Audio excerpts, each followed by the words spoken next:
Hi friends, I am वैभव जैन। आपका अपने नए वीडियो में स्वागत करता हूं। आज का जो आप टाइटल देख पा रहे हैं वो ये है कि कहीं पे भी आप निवेश करने के पहले इस वीडियो को जरूर से देखें, आपका अपना फायदा हो सकता है। आइए इस वीडियो को स्टार्ट करते हैं। जैसा कि आप देख पा रहे हैं, सड़कों पे फिर से रौनक लौट आई है, बाजारों में फिर से भीड़ आने लगी है, सड़कों पे फिर से ट्रैफिक आने लगा है। तो सवाल ये उठता है, क्या अर्थव्यवस्था भी अपनी पटरी पे लौट आई है? इकोनॉमी अपनी पटरी पे वापस लौट आई है? तो अभी डेफिनेटली इकोनॉमी को वापस अपने पुराने वक्त में आने में टाइम लगेगा। गवर्नमेंट भी अपनी तरफ से एफर्ट्स कर रही है और अभी इसी कड़ी में गवर्नमेंट ने रिसेंटली एक पैकेज भी घोषित किया है। तो ये जो फाइनेंशियल पैकेज है, ये इसके लिए फंड्स कहाँ से आ रहे हैं, सबसे बड़ा सवाल ये है।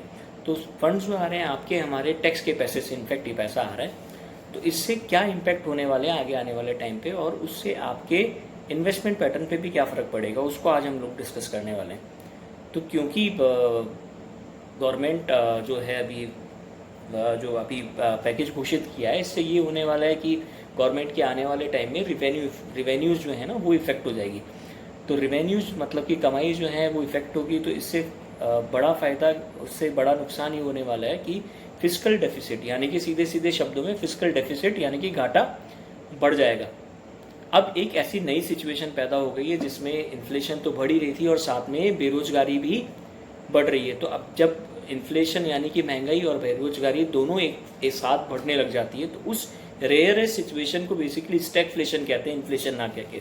जी हाँ, स्टैगफ्लेशन। तो ये जो स्टैगफ्लेशन है, इससे आपके इन्वेस्टमेंट पैटर्न पे क्या फ़र्क पड़ेगा? बिल्कुल फ़र्क पड़ेगा।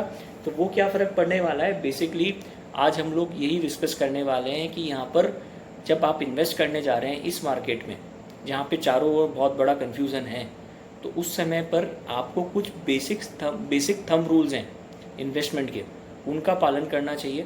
वो थंब रूल कौन कौन से हो सकते हैं? तो थंब रूल में सबसे पहला थंब रूल हम कह सकते हैं कि आपको अपने इन्वेस्टमेंट को डाइवर्सिफाई करना चाहिए, पेशेंस रखना चाहिए।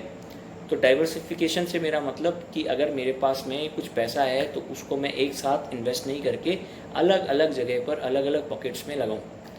तो उसके लिए मुझे सबसे पहले ये करना चाहिए कि जो एसेट्स क्लास हैं, एसेट क्लास जो हैं उसको मुझे पहले उसमें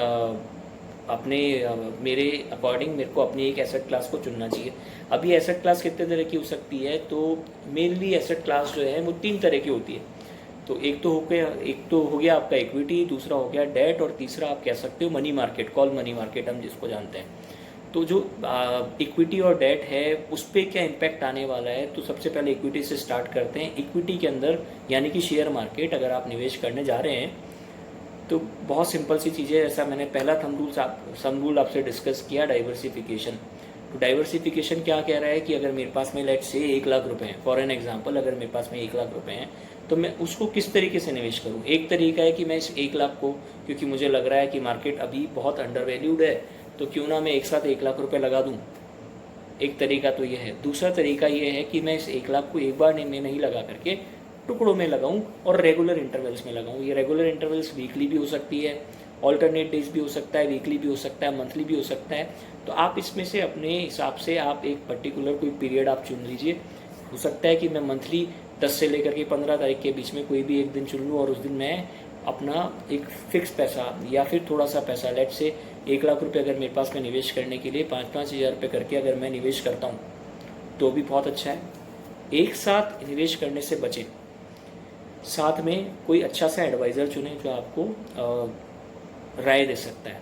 लेकिन यहाँ पे भी अब एक बहुत बड़ी चीज़ है कि सुने सबकी करे मन की, क्योंकि बदले हुए समीकरण जो है मार्केट की वजह से, ये जो पैंडेमिक सिचुएशन अभी चल रही है कोविड की वजह से, तो आपको ये समझना चाहिए कि आप एडवाइस ज़रूर लें सबसे, लेकिन खुद भी थोड़ी मेहनत करनी पड़ेगी, खुद भी आपको रिसर्च करनी आनी चाहिए।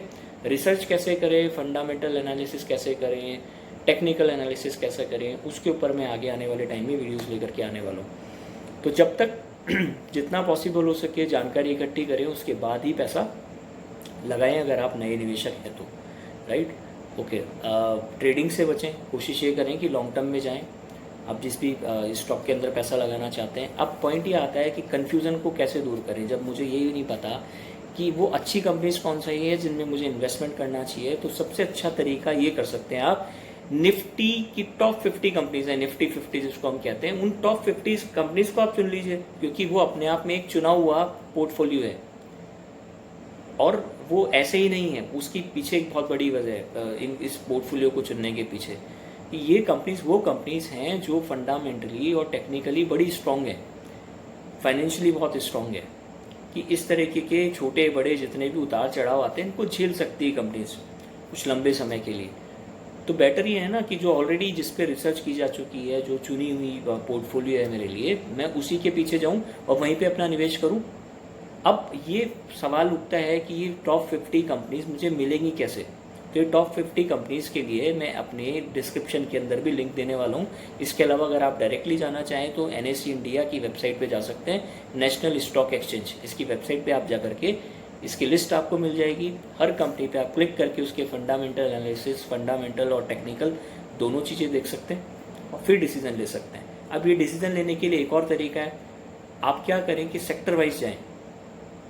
सेक्टर वाइज इसलिए, अब जैसे कि सेक्टर वाइज, इंडस्ट्री वाइज, जैसे कि अभी आप देख सकते हैं जो ऑटो सेक्टर है यहाँ पर बहुत बड़ी मंदी है। उसका रीज़न है कि सेल्स नहीं हो रही थी, डिमांड नहीं थी, शोरूम्स बंद थे, प्रोडक्शन बंद हो गया उसकी वजह से। तो ये इवेंट बेसिस है बेसिकली, क्योंकि आप सभी जानते हैं कोरोना की वजह से, इस इवेंट की वजह से, पैंडेमिक की वजह से प्रोडक्शन बंद हो गया, प्रोडक्शन ठप हो गया। लेकिन अब क्योंकि सब कंपनीज वापस से प्रोडक्शन स्टार्ट कर रही है, ऑटो सेक्टर को आप चुन सकते हैं। काफ़ी अंडर वैल्यूड है यहाँ पर स्टॉक्स।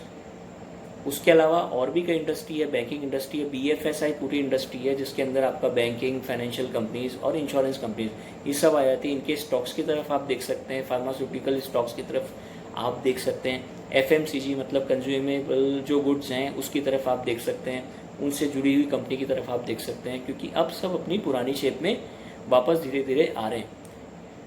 तो ये तो बात हुई हमारे इक्विटी की। तो इक्विटी में वापस से रिपीट कर देता हूँ मैं कि मेरे को डाइवर्सिफिकेशन की तरफ जाना चाहिए, एक साथ पैसा मुझे नहीं लगाना चाहिए, अच्छे निवेशक की, अच्छे एडवाइज़र की आपको सलाह लेनी चाहिए और साथ में खुद भी थोड़ी बहुत रिसर्च और थोड़ी बहुत मेहनत कर लेनी चाहिए मेरे पैसे को लगाने के पहले, क्योंकि ये मेरा अपनी मेहनत की कमाई से लगाया हुआ पैसा है, कमाया हुआ पैसा है, राइट। अब बात करते हैं हम लोग किसकी, डेट मार्केट की। तो डेट मार्केट बेसिकली क्या है, डेट मार्केट के अंदर अगर आप देखेंगे, क्योंकि अभी कुछ समय से डेट मार्केट के अंदर रेट्स काफ़ी अच्छी आ रही थी, इंटरेस्ट रेट जो है काफ़ी अच्छा, अभी कुछ महीनों में, पिछले 2-3 महीने से इंटरेस्ट रेट काफ़ी अच्छी आ रही है।